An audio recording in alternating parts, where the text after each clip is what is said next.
વિદ્યાર્થી મિત્રો, વિદ્યુત રસાયણ પાર્ટ 2 વિદ્યુત વિભાજન કોષ હેતુ નિપજો મેળવવી કોની મદદથી? વિદ્યુત ઉર્જાની મદદથી.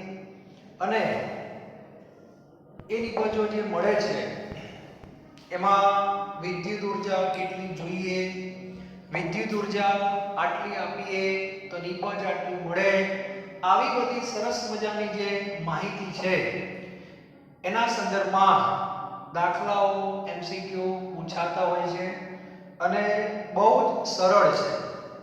તો આજે આપણે પાર્ટ 2 ના જે કંઈ એક્ઝામ્પલ સ્વાધ્યાયમાં છે એની ચર્ચા કરશું.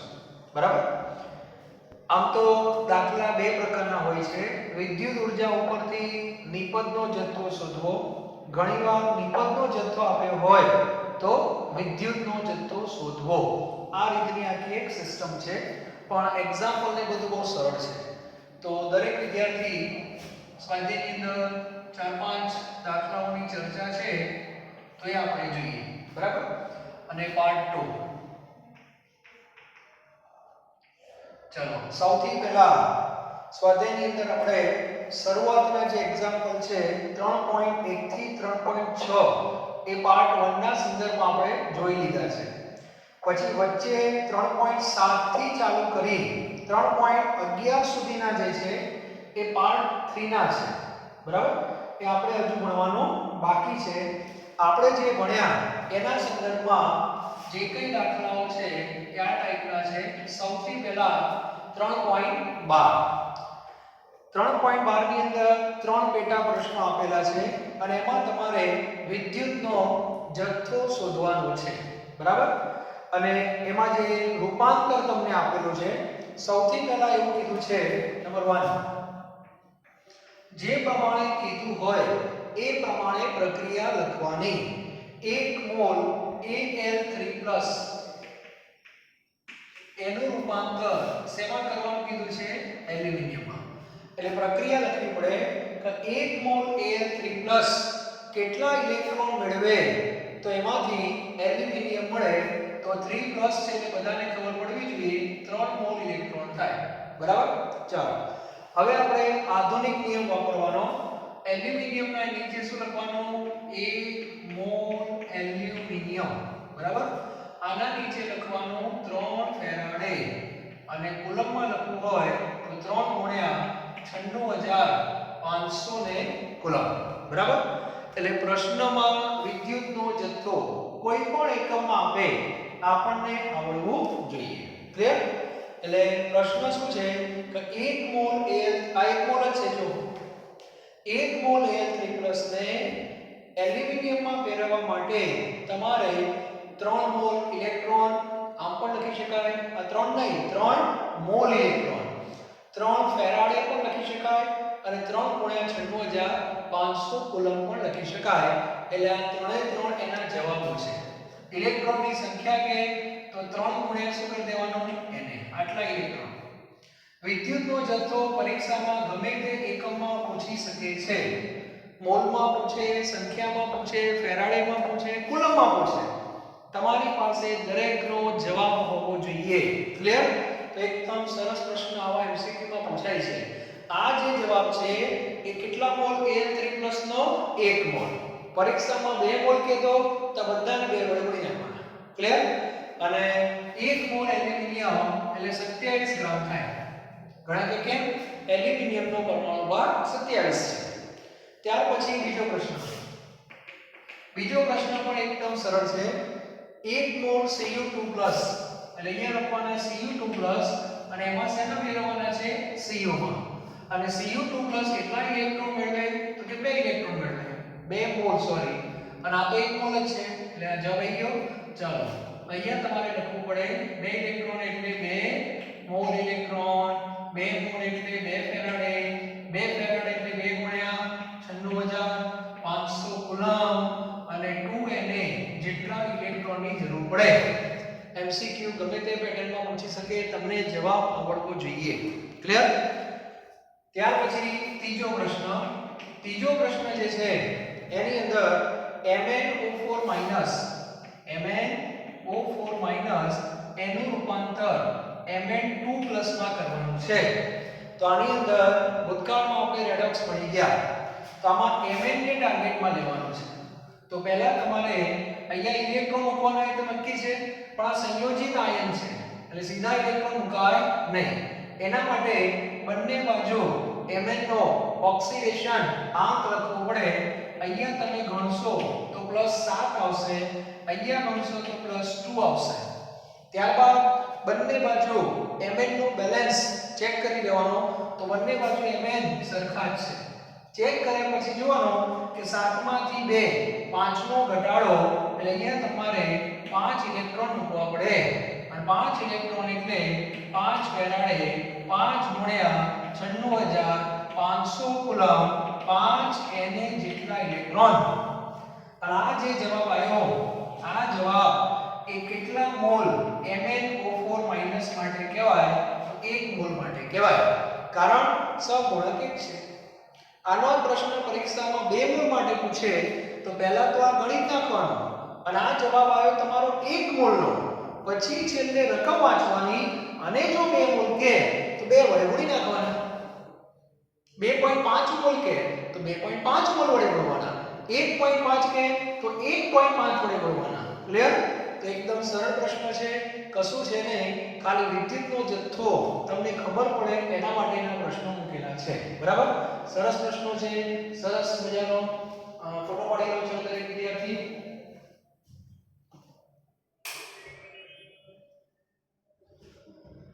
ચલો ત્યારબાદ આગળ 3.12 પછી શું આવશે? 3.13. ચાલો હવે એની અંદર શું કીધું છે આપણે જોઈએ. 3.13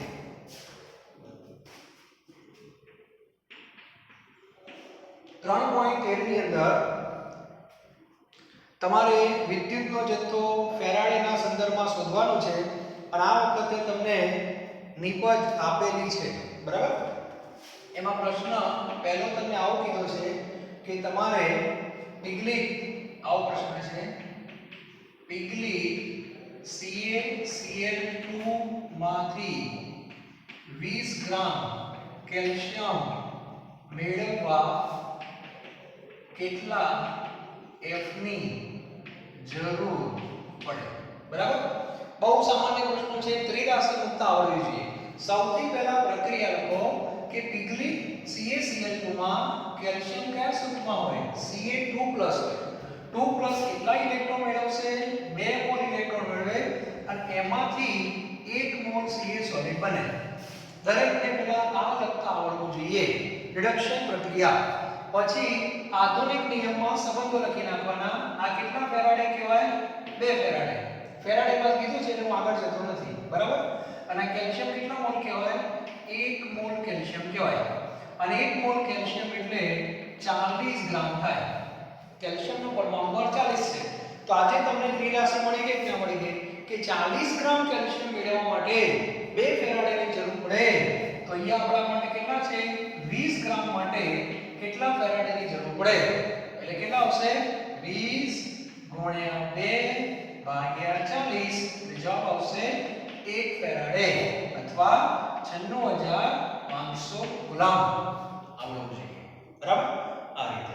ત્યારબાદ બીજો પ્રશ્ન એવો છે કે તમારે પિગલી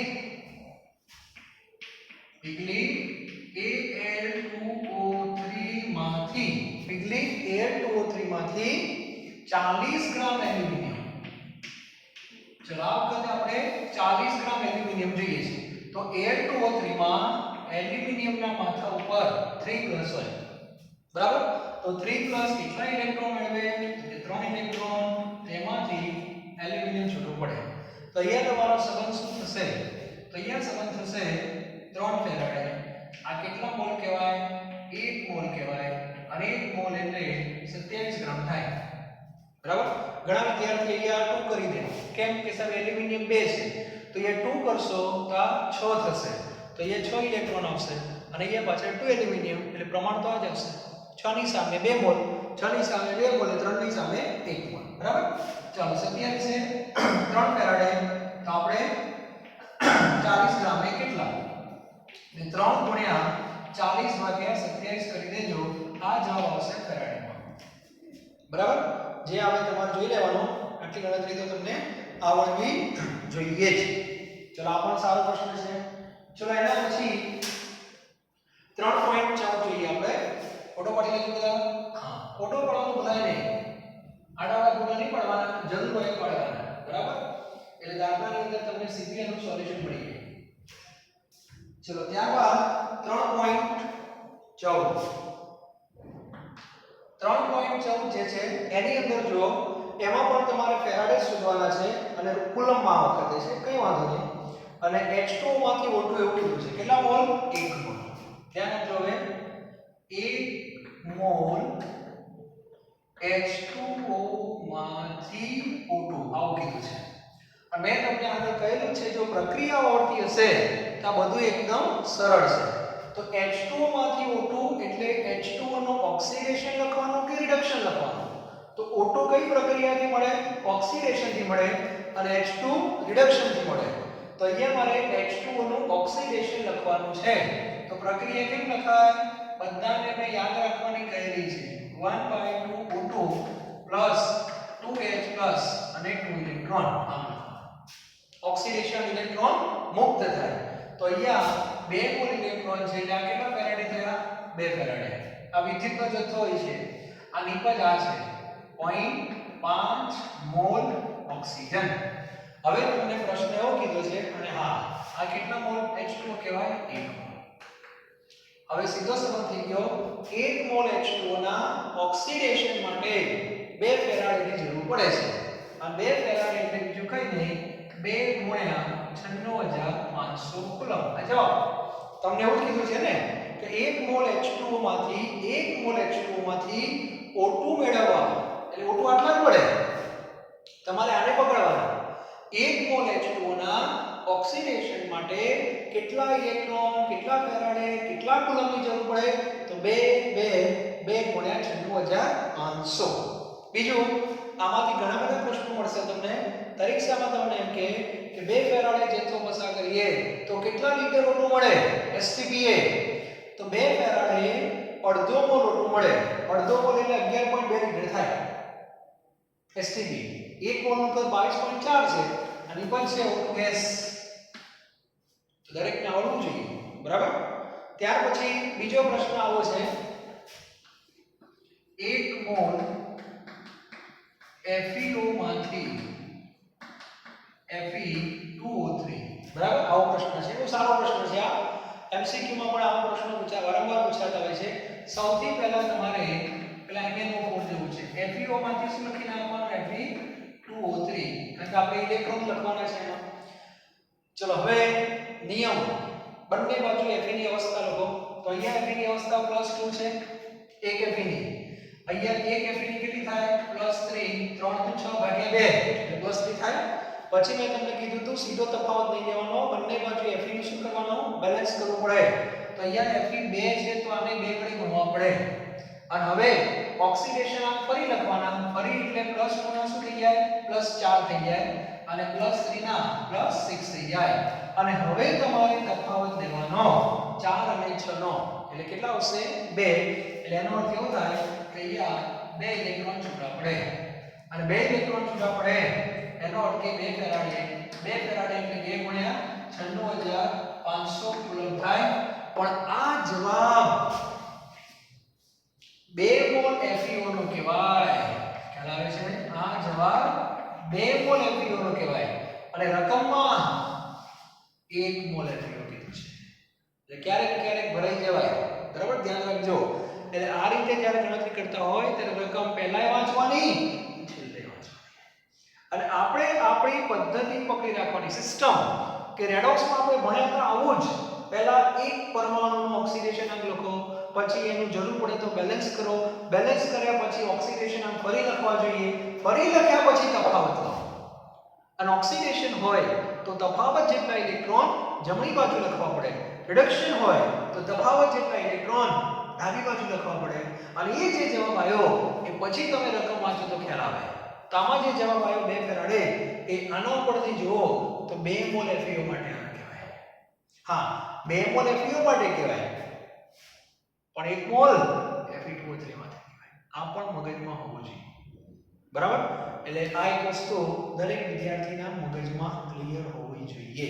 બરાબર? એટલે યાદ રાખી લેજો ખાસ. બરાબર? ચાલો હવે તો નાના નાના પ્રશ્નો હતા 3.12 3.13 અને 3.14 આ નાના નાના પ્રશ્નો કહી શકાય. હવે આપણે વાત કરશું 3.15 અને 3.16 બંને પ્રશ્નો મોસ્ટ આઈએમપી છે અને દાખલા માટે 100% પૂછી શકાય એવા છે. 3.15 અને 3.16 દરેક વિદ્યાર્થી શાંતિથી રકમ વાંચે 15 ની પહેલા વાંચે પછી 16 આપણે જોઈશું. સૌથી પહેલા 3.15 દરેક વિદ્યાર્થી શાંતિથી રકમ વાંચે આપણે કોઈ ઉતાવળ નથી. 3.15 અને આખો પ્રશ્ન સમજવાનો પ્રયત્ન કરે કે આ કહેવા શું માંગે છે. બરાબર? ચાલો 3.15 સહેલો પ્રશ્ન છે બહુ ગભરાવાની કઈ જરૂર નથી. બરાબર? પ્રશ્ન શું કહે છે જો તમારી પાસે પાત્રમાં દ્રાવણ છે. શેનું દ્રાવણ છે તો આકૃતિ તો ઉદાહરણ કરવું પડશે. દ્રાવણ શેનું છે NiNO3 ટ્વાઇસ. એનો અટક્યામાં Ni2+ હશે પછી NO3- પણ હશે 2 મોલ્સ પાણી પણ હશે H+ અને OH- આવું કંઈક છે. ઓકે ચાલો હવે પ્લેટિનમના વિદ્યુત ધ્રુવો પ્લેટિનમના એને સક્રિય કે નિષ્ક્રિય એટલે નિષ્ક્રિય ધ્રુવો ડુબાડી દીધા અને વચ્ચે શું આવી ગઈ આપણી બેટરી અને બેટરીમાંથી કરંટ ચાલુ કરી દીધો.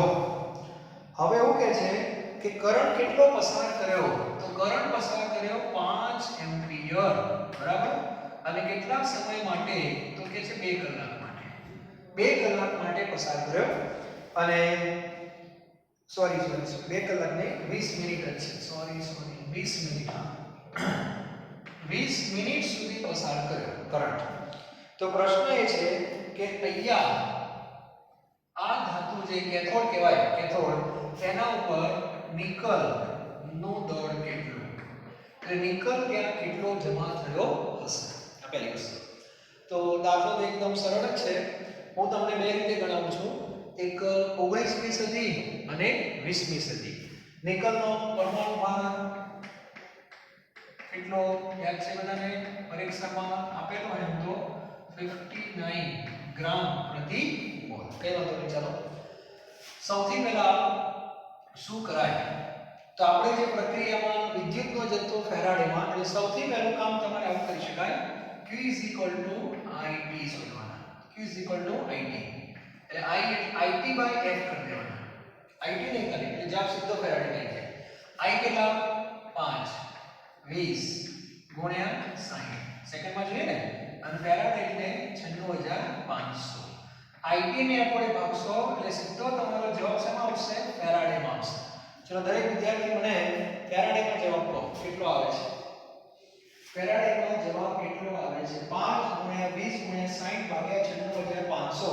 ફેરાડેમાં જવાબ આવે છે આટલો આવતો હોવો જોઈએ 0.06 ફેરાડે. ક્લિયર? ચાલો હવે આપણે નિકલની વાત કરીએ તો નિકલ કઈ પ્રક્રિયાથી મળશે તો Ni2+ 2 ઇલેક્ટ્રોન અને અહીંયા આવશે તમારે Ni સોલિડ. બરાબર? આ પ્રક્રિયાથી મળે ને Ni2+ આમ જશે N+ નહીં જાય. કેમ નહીં જાય? થિયરીમાં ચર્ચા થઈ ગઈ. આ બેમાં આનો રિડક્શન પોટેન્શિયલ વધારે હશે, આનો ઓછું હશે તો પહેલા આ જશે. ક્લિયર? ચલો હવે આમાં સંબંધો જોઈ લઈએ તો 2 ઇલેક્ટ્રોનના નીચે શું લખી નાખવાનું? 2 ફેરાડે અને નિકલ આ છે આના નીચે લખી નાખવાનું 1 મોલ નિકલ અને 1 મોલ નિકલ એટલે 59 ગ્રામ થાય. હવે દરેકને ત્રિ રાશિ મળી ગઈ કે 2 ફેરાડે જથ્થો પસાર કરીએ તો આપણને ગ્રામમાં જવું હોય તો 59 મોલમાં કીધું હોય તો 1 મોલ તો 2 ફેરાડેમાંથી આટલા તો 0.06 ફેરાડે એમાંથી કેટલા? આ વાસ્તવિકતા છે. વાસ્તવમાં તમે આટલો જથ્થો પસાર કર્યો, સમજાય છે ફેરાડેમાં. અને આ કઈ રાશિ છે કે આટલા ફેરાડે કરીએ તો આટલા મળે, તો આટલા એ એટલા. એટલે તમારો જવાબ 0.06 શેમાં લેવો છે? ગ્રામમાં. તો 59 અને અહીંયા આવશે તમારે 2, બરાબર? એટલે 0.06 ગુણ્યા 59 ભાગ્યા 2. જો તો કેટલા આવે છે?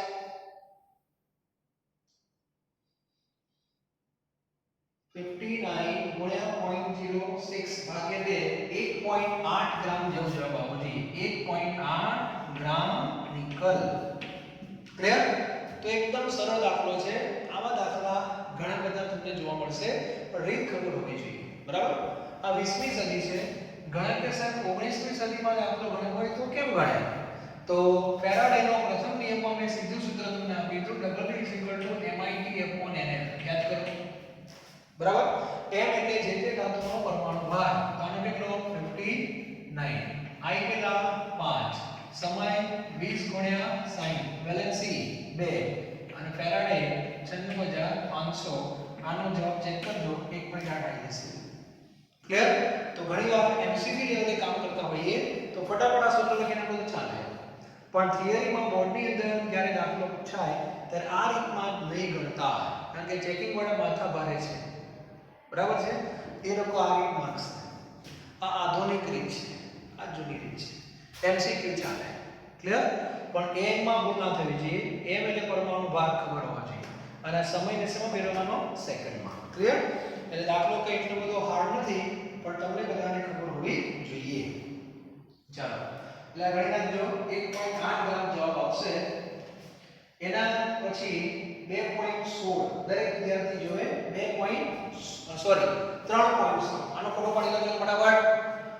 3.16 જે છે એ ફેરાડેનો બીજો નિયમ છે. આ બીજો નિયમ આવે એટલે દરેકને ખબર પડવી જોઈએ કે બીજા નિયમમાં શું હતું. તો બીજા નિયમમાં વિદ્યુત વિભાજન કોષોને આપણે શ્રેણીમાં જોડતા હતા. તો સૌથી પહેલા 3.16, બરાબર? ચલો, આની અંદર 3 સેલ છે ABC. હવે આકૃતિ હું દોરતો નથી, પણ દરેકને ખબર તો પડવી, દોરી દઈએ. ચલો, એટલે તમને સંતોષ થઈ જાય. પહેલો સેલ, આ બીજો અને આ ત્રીજો, બરાબર? ત્રણેયમાં શું છે જોઈ લો. પહેલા સેલમાં ઝિંક સલ્ફેટ છે, એટલે Zn2+, SO4 -2 અને H2O ખાલી લખું છું. બીજા સેલમાં AgNO3 છે, એટલે Ag+NO3- અને H2O. એક્વસ છે, સોલ્યુશન છે. અને ત્રીજામાં CuSO4, Cu2+ અને SO4 -2. આ બધાને શ્રેણીમાં જોડ્યા. શ્રેણીમાં કેમ જોડવાના? આ બધાના એનોડ અને કેથોડ. આ એનોડ, આ કેથોડ. આ એનોડ અને આ કેથોડ, બરાબર? કેમ જોડવાના? તો આનો કેથોડ આના એનોડ સાથે જોઈન્ટ થઈ ગયો. ચાલો, આનો કેથોડ આના એનોડ સાથે જોઈન્ટ થઈ ગયો, અને આનો એનોડ આના કેથોડ સાથે, અને વચ્ચે એક જ બેટરી હોય. ખ્યાલ આવી ગયો? આને કહેવાય શ્રેણી જોડાણ A, B અને C. ખ્યાલ આવી ગયો? તો આ રીતની વાત છે. હવે બેટરીમાંથી કેટલો પ્રવાહ પસાર કર્યો એવી માહિતી તમને પ્રવાહની આપેલી છે, સમયની માહિતી આપી નથી. તો આની અંદર એવું કીધું છે કે કેટલા પ્રવાહ પસાર કરે? 1.5 એમ્પિયર. સમય નથી આપેલો, કઈ વાંધો નહીં, આપણે શોધશું. પણ આ ત્રણમાંથી અહીંયા કઈ ધાતુ જમા થશે? ઝિંક, બરાબર? અહીંયા કઈ જમા થશે? Ag. અને અહીંયા કઈ જમા થશે? કોપર. આ ત્રણમાંથી એકની માહિતી આપેલી છે સિલ્વર, બરાબર? Ag નું દળ આપી દીધું છે. Ag નું દળ કેટલું છે? 1.45 ગ્રામ. આટલી માહિતી તમને આપી દીધી. એટલે આપણે ટાર્ગેટમાં કોને લઈએ? આને લઈશું, બરાબર? એટલે આ નંબર ઉપરથી બધી માહિતી મળી જશે. તો સૌથી પહેલા Ag તમને કઈ પ્રક્રિયાથી મળે એ ખબર હોવી જોઈએ. બીજું શ્રેણી જોડાણ છે, એટલે Ag ની જો આપણે વાત કરીએ Ag ની, તો કઈ પ્રક્રિયાથી મળે? Ag+ ઇલેક્ટ્રોન, અને અહીંયા આવશે Ag સોલિડ. ક્લિયર? ચાલો, હવે અહીંયા લખવાનું આ કેટલા ફેરાડે છે 1 ફેરાડે આ Ag આપેલા મોલ મળે આ કેટલા મોલ 1 મોલ Ag નો પરમાણુ ભાર બધાને ખબર છે 108 થાય એટલે સીધી દીધા છે કે 108 ગ્રામ Ag મેળવવા હોય 1 ફેરાડે ની જરૂર પડે આ તમને સમજી તો મળી જ ગયો તો આપણને કેટલા Ag કીધા છે 1.45 તો 108 1 3.45 ગ્રામે કેટલા એટલે સીધું અહીંયા 1 1.45 ભાગ્યા 108 ચલો બધા ચેક કરો 1 1.45 ભાગ્યા 108 દરેક વિદ્યાર્થી સાદુરૂપ આપે કેલ્ક્યુલેટરમાં અને મને જવાબ કહો કેટલા ફેરાડે આવે છે બરાબર મારી પાસે તો દાખલો ગણેલો છે જ 1.45 ભાગ્યા 108 જવાબ આવે છે 0.1342 અને આ જવાબ શેમાં આવશે ફેરાડેમાં આવશે એનો કે આટલા ફેરાડે જથ્થો પસાર થઈ ગયો છે બરાબર છે હવે આપણે સમય શોધવાનો છે આ તો ફેરાડેમાં જ આવી ગયો તો આ જે ફેરાડે છે એને શું કરવું પડે કુલમમાં ફેરવવા પડે 0.1342 કુલમમાં ફેરવવા હોય તો 96500 વડે ગુણવા પડે કુલમમાંથી ફેરાડેમાં હોય તો 96500 વડે ભાગવા પડે આના ગુણવા પડે તો આને કહેવાય કુલમ અને હવે તમે લખી શકો q બરાબર it આપણે t શોધવાનો છે એટલે q i કુલમમાં q કેટલો થયો 0.1342 96500 અને એમ્પિયર 1.5 તો t બરાબર તમને જવાબ સેકન્ડમાં મળે દરેક વિદ્યાર્થી સાદુરૂપ આપી દે વ્યવસ્થિત મને કો કેટલા સેકન્ડ આવે છે 1342 into 96500 આ કુલમ છે અને i વડે આપણે ભાગી નાખ્યા બરાબર સેકન્ડમાં જવાબ તમારે આવશે સેકન્ડની અંદર જવાબ આવશે 863.33 તો કે આવવું જોઈએ 863 ચેક કરી લેજો 863.66 સેકન્ડ પાછળ કદાચ સ્વાધ્યાયમાં જવાબો આપ્યા પણ હોય 3.16 નો જવાબ આ સેકન્ડમાં છે તો આને તમારે 60 વડે ભાગો એટલે મિનિટ આવવા જોઈએ બરાબર એ જોઈ લેજો ચાલો 14.40 મિનિટ એવું કહે છે 14.40 મિનિટ ઓકે કઈ વાત નહીં જોઈ લેજો ચાલો તો આ રીતે આપણને ટાઈમ મળશે હવે આ લોકો શું કહે છે ઘણા કે સાહેબ પેલી જૂની રીતે ગણીએ તો દાખલો પાછી પાછું દાખલો છે જૂની રીતે ના W = MIT/NF ચાલે છે કે ડબલ કેટલા લેવાના Ag 1.45 m એટલે 108 I એટલે 1.5 t તમારે શોધવાના Ag એટલે 2 સોરી 1 અને આ 96500 આવે કે ના આ સીધો જ આવે એટલે આ રીતે બહુ સરસ જ છે ઇમરજન્સીમાં આનો ઉપયોગ કરી લેવાનો ન ખબર પડે તો બરાબર આ વખતે ગુજકેટના પેપરમાં n શોધવાના હતા સીધો છોકરાઓ પર આપણે લખી નાખીએ n બરાબર 1 2 3 ગમે તે બેલેન્સ આવે 1 આવે 2 આવે કે 3 આવે ધાતુની 1 આવે તો હેલોજન કયું કહેવાય MCl કહેવાય 2 આવે તો હેલોજન કયું કહેવાય MCl2 કહેવાય n બરાબર 3 બેલેન્સ આવે તો MCl3 કહેવાય આવો MCQ આ વખતે પૂછાઈ ગયો ગુજકેટની પરીક્ષામાં બરાબર ચાલો હવે આ પ્રશ્નને આગળ વધીએ આ લોકો એવું કહે છે ચલો Ag નું માહિતી આપેલી હતી કરંટ પણ આવી ગયો તો અહીંયા કેટલા ગ્રામ ઝિંક મળે અને અહીંયા કેટલા ગ્રામ કોપર મળે તો હવે બહુ મોટી વસ્તુ નથી હવે તમારે પહેલા ઝિંક વિશે વિચારીએ તો ઝિંક કઈ પ્રક્રિયાથી મળે Zn2 +2 ઇલેક્ટ્રોન = Zn બરાબર ચાલો આ કેટલા ફેરાડે 2 ફેરાડે 2 ફેરાડે માંથી કેટલા મોલ મળે 1 મોલ 1 મોલ ઝિંક એટલે ઝિંકનો પરમાણુ ભાર કેટલો થશે 65.37 છે 65.37 ગ્રામ પરીક્ષામાં આપેલો હોય ચલો 2 ફેરાડે માંથી 65.37 ગ્રામ તો આપણે કેટલા ફેરાડે હતા 0.1342 ફેરાડે માં કેટલા ગ્રામ બરાબર એટલે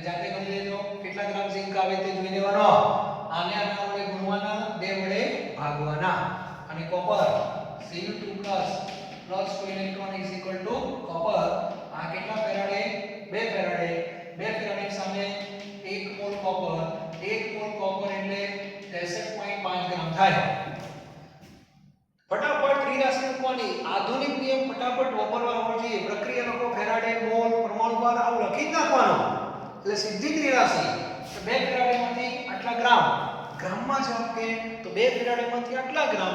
મોલમાં કે તો 2 ફેરાડેમાંથી 1 મોલ. વાત પતી ગઈ. સોલિડ છે. અને વાયુ હોય તો 22.4 લીટર. મોલ સંકલ્પનાના કોન્સેપ્ટ ક્લિયર જ છે આપડા. ત્રિકોણ ત્રિરાશિ મુક્તા આવડવી જોઈએ દરેક વિદ્યાર્થીને. અને અહીંયા 0.1342 ફેરાડેમાં થાય. ગુણાકાર કરી નાખજો, 2 વડે ભાગી નાખજો, સીધું તમને કોપરનું દળ આવી જશે. જવાબ બુકમાં આ રીતના છે. કોપર 427 ગ્રામ છે કોપર. અને ઝિંક છે 437 ગ્રામ. કારણ કે કરંટ તો બધામાં સરખો જ આવે. એટલે AG1 નો ઉપયોગ કરીને આપણે જે કરંટ શોધ્યો ફેરાડે શોધ્યા એ ફેરાડે બધાને લાગુ પડે. કારણ બીજા નિયમમાં સ્પષ્ટ કીધું છે કે શ્રેણી જોડાણ થાય એટલે કરંટ સરખો જ પસાર થાય. ક્લિયર? આ ખબર હોવી જોઈએ. તો દરેકને આવડવું જોઈએ ઝિંક અને કોપર. ચલો હવે સ્વાધ્યાયમાં આટલા દાખલા હતા. છેલ્લા 2 દાખલા છે 3.17 અને 3.18. એ હું તમને પછી કરીશ. બરાબર? કારણ કે પાછા થોડા અલગ રીતના દાખલાઓ છે. એ ટાઈમ લેશે પણ મજા આવશે. 17 અને 18 ખાલી યાદ રાખજો. એ બે બાકી છે આપણા. ઓકે? ચલો હવે આગળ તમને મારે જે હોમવર્ક આપવાનું છે કહી દઉં હવે. અને જરૂર પડે એક ગણેશ પણ કરો. સૌથી પહેલા હોમવર્કમાં 3.10 દરેક વિદ્યાર્થી હોમવર્ક લખે. 3.10 ગણેશનો દાખલો છે. 3.10 હોમવર્ક કોયડો જે કહે છે તે. બરાબર? રકમ વાંચું છું. કોપર સલ્ફેટનું દ્રાવણ છે 10 મિનિટ આપેલી છે અને I આપેલો છે. તો કેટલા ગ્રામ કોપર જમા થાય? આવડશે બધાને? W બરાબર MIT/NF થી ગણો. એકવાર ગણી નાખજો. M એટલે 63.5, I આપેલા છે, T આપેલા છે 2 અને 96500 સીધો જવાબ આવશે. અને એમ ના ખબર પડે તો સૌથી પહેલા ફેરાડે શોધજો. Q બરાબર IT/F. ફેરાડે શોધી કાઢવાના. શોધ્યા પછી ત્રિરાશિ મૂકવાની. 2 ફેરાડેમાંથી 63.5 ગ્રામ. આટલા ફેરાડેમાંથી કેટલા? સીધો જવાબ આવશે. ઓકે? તે દાખલો પણ તમારાથી થશે 3.10. એના પછી લખાણ સંબંધિત પ્રશ્નો. લખાણ સંબંધિત 3 પ્રશ્નો આપેલા છે. એમાં બેની ચર્ચા કીધું તમને. લખાણ સંબંધિત જે કઈ પ્રશ્નો છે બરાબર એની આપણે ચર્ચા કરીએ. તો લખાણ સંબંધિત જે કઈ પ્રશ્નો છે એની અંદર સૌથી પહેલા આની અંદર પ્રવાહ આપેલો છે, કલાક આપેલા છે, ધાતુનો વાયર છે. તો પ્રશ્ન છે કે આમાં કેટલા ઇલેક્ટ્રોન પસાર થતા હશે? તો 3.10 લખાણ સંબંધિત. બરાબર? ફિઝિક્સ ની અંદર બધા આ સૂત્ર કદાચ સાંભળ્યું હશે. Q = Ne. બરાબર? Q = Ne. n શું બતાવે છે? ઇલેક્ટ્રોનની સંખ્યા. અને E એટલે એક ઇલેક્ટ્રોન ઉપર રહેલો વીજભાર. અને Q બરાબર શું છે? IT. આ સૂત્રનો ઉપયોગ કરો. તમારે n શોધવાના છે. તો IT/E થાય કે ના થાય? I એટલે પ્રવાહ 0.5, પછી T એટલે સમય 2 કલાક કીધું છે. 2 કલાક એટલે 3600 અને એક ઇલેક્ટ્રોન ઉપર 1.6 × 10⁻⁹ કુલમ વીજભાર છે. આ જવાબ આવશે. એ ઇલેક્ટ્રોનની સંખ્યા આવશે. બરાબર? દરેકને ગણતા આવડવો જોઈએ. પછી suggest a list of metal that are expected electrolytically. તો ઘણી બધી મોટાભાગની આલ્કલી ધાતુઓ નું પ્રોડક્શન આ રીતે થાય છે. અને છેલ્લે એક પ્રશ્ન છે 3.12. આનો પણ આપણે વારંવાર MCQ માં ચર્ચા કરેલી છે. Cr2O7 - 2 આ એક પ્રક્રિયા તમને આપેલી છે. 14H+ આ 6 ઇલેક્ટ્રોન અને એમાંથી 2Cr3+ + 8H2O. આખી એક પ્રક્રિયા તમને આપી દીધી છે અને 1 મોલ માટે કેટલા જોઈએ સામાન્ય વસ્તુ છે અહીંયા ઇલેક્ટ્રોન આપી દીધા છે મોટા ભાગે આપતા નથી આ 6 કઈ રીતે આયા તો ક્રોમિયમની 1 ક્રોમિયમની +6 1 ક્રોમિયમની +3 2 ક્રોમિયમની +12 2 ક્રોમિયમની +6 તફાવત 6 નો થયો કે ના થયો એટલે કે 6 લખેલા છે 6 એટલે 6 ફેરાડે આ જવાબ કેટલા મોલનો કહેવાય આ જવાબ 1 મોલનો કહેવાય ક્લિયર તો 1 મોલના 6 ફેરાડે તો 2 મોલના પૂછાય તો 6 દુ 12 ફેરાડે એટલે પાર્ટ 2 વિદ્યુત વિભાજન અહીંયા આપણું પૂરું થાય છે એમસીક્યુ માં વધારે ચર્ચા કરશું પણ કોન્સેપ્ટ ક્લિયર હોવો જોઈએ કે આના દાખલા કઈ રીતે ગણાય છે બરાબર અને હવે આપણે પાર્ટ 3 ચાલુ કરવાના છીએ ઘણા કે સાહેબ બે સેલ હતા બે તો પૂરા થઈ ગયા ત્રીજો કયો સેલ છે ત્રીજો કોઈ સેલ નથી પણ આ બંને સેલની અંદર આયનોનું મહત્વ છે આ આયનો જ્યારે વહન કરતા હોય છે ત્યારે એને અવરોધનો સામનો કરવો પડે છે એટલે ત્રીજો વિભાગ એ અવરોધ અને વાહકતાના સંદર્ભમાં છે બરાબર તો એની ચર્ચા આપણે હવે નેક્સ્ટ લેક્ચરમાં કરશું પાર્ટ 3 ના માધ્યમથી થેન્ક યુ વેરી મચ